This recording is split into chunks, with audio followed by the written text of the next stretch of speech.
Dans cette courte vidéo, je vais vous parler des biens publics, tels qu'on les enseigne en L1, Introduction à la microéconomie, et j'illustrerai le propos avec la situation du coronavirus que nous vivons, mais pas uniquement. Deux caractéristiques définissent les biens publics, la non-exclusivité et la non-rivalité. En effet, lorsqu'un agent achète un bien privé, il achète l'exclusivité de son usage ou de sa consommation. A l'inverse, un bien public n'appartient à personne, il est non exclusif. Un bien public pur est aussi un bien qui dispose d'une caractéristique de non-rivalité. Sa consommation ne diminue pas la quantité disponible pour les autres. Les phares sont des exemples typiques de biens publics. Le fait qu'un bateau observe le signal lumineux n'empêche aucun autre navire de l'observer. Idem pour l'éclairage public. Mais les biens publics sont peu nombreux. Le problème de rivalité dans les comportements de consommation et donc de saturation ou d'engorgement touche un grand nombre de biens publics. Les hôpitaux sont l'exemple le plus frappant à l'heure actuelle face au coronavirus. Le confinement a précisément pour but de lutter contre la saturation des hôpitaux. Comme l'illustre ce graphique où nous avons en ordonnée le nombre de personnes infectées et en abscisse le temps écoulé depuis le début de la pandémie, on observe que la maladie se diffuse très rapidement sans confinement et débouche inévitablement sur une saturation des hôpitaux et donc sur l'impossibilité de traiter plusieurs cas, d'où un taux de mortalité très fort. Le confinement a pour but de gagner du temps, d'étaler l'épidémie, simplement pour éviter le débordement. Cette stratégie pourrait sauver des centaines de milliers de personnes.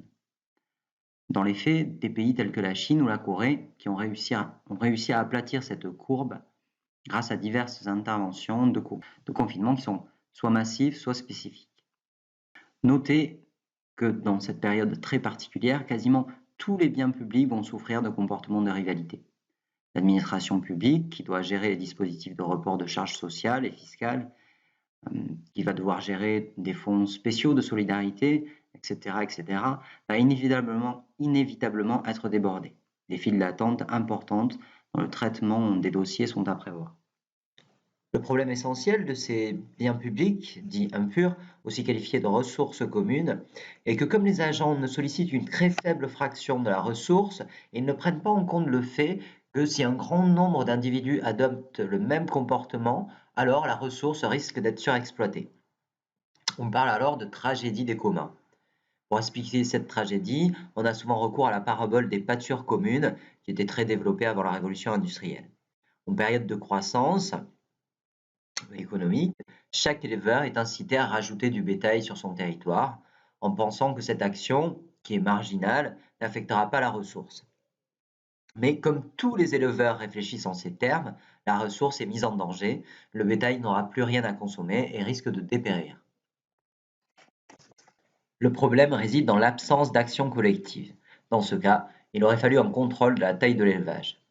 Le même problème se pose pour la surpêche dans les différents océans et mers du monde, d'où l'importance de quotas et de réglementation. De façon plus globale encore, l'air que nous respirons, le climat dans lequel nous vivons est une ressource commune. Et c'est typiquement l'impossibilité d'action collective à l'échelle planétaire qui conduit au changement climatique que nous observons. Pour en revenir au coronavirus, lorsqu'on juge aujourd'hui le gouvernement et les individus, c'est typiquement sur ces problèmes d'action collective. Par exemple, le délai de mise en place du confinement, le premier tour de l'élection municipale au début de la pandémie, euh, ou encore l'exode important des habitants des grandes villes, s'ils se comprennent tous, peut-être d'une certaine façon, d'un point de vue individuel, eh bien, peuvent conduire à une propagation plus importante de l'épidémie. La caractéristique de non-exclusivité conduit, elle, au problème du passager clandestin. L'impossibilité d'exclure ceux qui n'ont pas payé rend la production de ce bien non rentable. Seul l'État, en taxant ou en s'endettant, a les moyens de pallier au problème du passager clandestin. Suivant les circonstances politiques ou les progrès techniques, il arrive que certains biens privés perdent leur caractère exclusif. Par exemple, les biens culturels tels que les CD de musique étaient très rentables dans la fin des années 90, puis l'émergence du piratage sur Internet a plongé l'industrie du disque dans une grande crise. On peut illustrer cela par la matrice des gains suivante. Vous avez ici les gains de Jennifer en vert et les gains de Kevin en orange.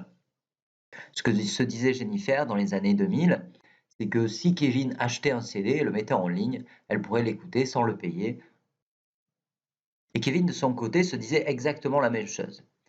Si quelqu'un comme Jennifer mettait la musique qu'il recherchait sur le net, il n'aurait pas à payer. Pirater était devenu la meilleure des stratégies, quelle que soit l'action de l'autre.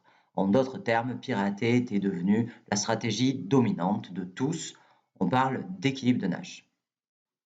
Ce que disaient les maisons de disques, c'est qu'à terme, la satisfaction de tous serait négativement affectée, car compte tenu du piratage, elles ne pouvaient plus financer de nouveaux artistes, et donc très rapidement, ces plateformes de peer-to-peer allaient tourner avec uniquement de la musique datée et sans de véritables créations et de nouveautés artistiques. Les agents seront donc piégés dans une situation moins bonne pour eux, sous-optimale par rapport à l'achat de biens. On parle du dilemme du prisonnier. En fait, l'industrie musicale a dépassé ce problème de non-exclusivité par divers moyens. Tout d'abord en multipliant les scènes, les festivals et autres représentations, ce qui permet justement de restaurer la propriété d'exclusivité, et puis aussi en réduisant les coûts de transaction, et notamment en développant des nouvelles plateformes payantes, avec un vaste choix, et puis différents abonnements possibles. Il n'en reste pas moins que de nombreux biens culturels possèdent cette caractéristique de non-exclusivité, qui explique que l'État les subventionne massivement. Il en va de même de l'information et du journalisme. Une enquête journalistique de qualité coûte cher. Elle nécessite une expertise, des mois de travail, parfois dans des lieux risqués. Mais lorsque l'affaire sort, elle est reprise partout. D'autres journaux vont la reprendre sans avoir à payer le prix fort de cette information. Au final, le comportement de passagers clandestins d'un grand nombre de journaux risque de déboucher sur une fourniture insuffisante d'une information de qualité. C'est pour ces deux raisons que l'État subventionne la culture et les médias d'information. Alors on peut penser que trop d'argent est dépensé dans ces biens publics, que les hôpitaux, l'éducation, la culture, les médias coûtent trop cher pour les services qu'ils délivrent. Ces débats sont d'ailleurs nécessaires dans une démocratie. Ils renvoient parfois à des grandes questions philosophiques.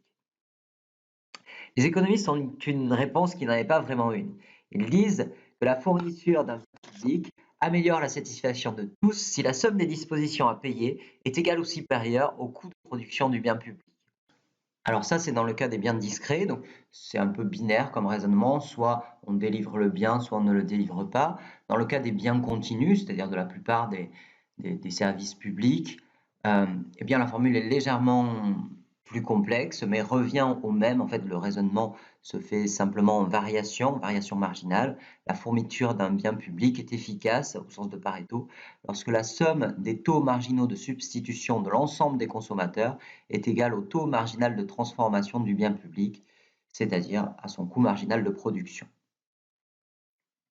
Ces propositions sont intéressantes, elles expliquent pourquoi la fourniture de biens publics peut varier d'un pays à l'autre. Le consentement à payer pour les biens publics est ainsi beaucoup plus faible en Angleterre, aux États-Unis qu'en France. Elle explique aussi pourquoi, suivant les chocs qui affectent les sociétés, comme par exemple les guerres ou la pandémie que nous traversons, eh bien, ce consentement peut évoluer et parfois de façon assez radicale. Évidemment, cette équation pose plusieurs questions qui me serviront ici d'ouverture et de conclusion. Pourquoi la fourniture de biens publics devrait-elle satisfaire tout le monde? Ne devrait-il pas y avoir des priorités? Pourquoi faire la somme des contributions et non pas une pondération? Ou prendre en compte d'autres éléments? Comment mesurer ce consentement, cette disposition? Et comment mesurer le coût de production des biens publics? Voilà, je vous laisse avec ces questions. Ce sont des questions que vous êtes déjà posées et que vous vous poserez tout au long de votre vie. L'objectif de ce cours n'était pas d'y répondre, mais d'organiser ces questionnements autour de concepts clés que sont les problèmes de non-exclusivité et de non-rivalité, débouchent sur la tragédie des communs et sur des dilemmes du prisonnier. Voilà, un très grand merci pour votre attention. À bientôt.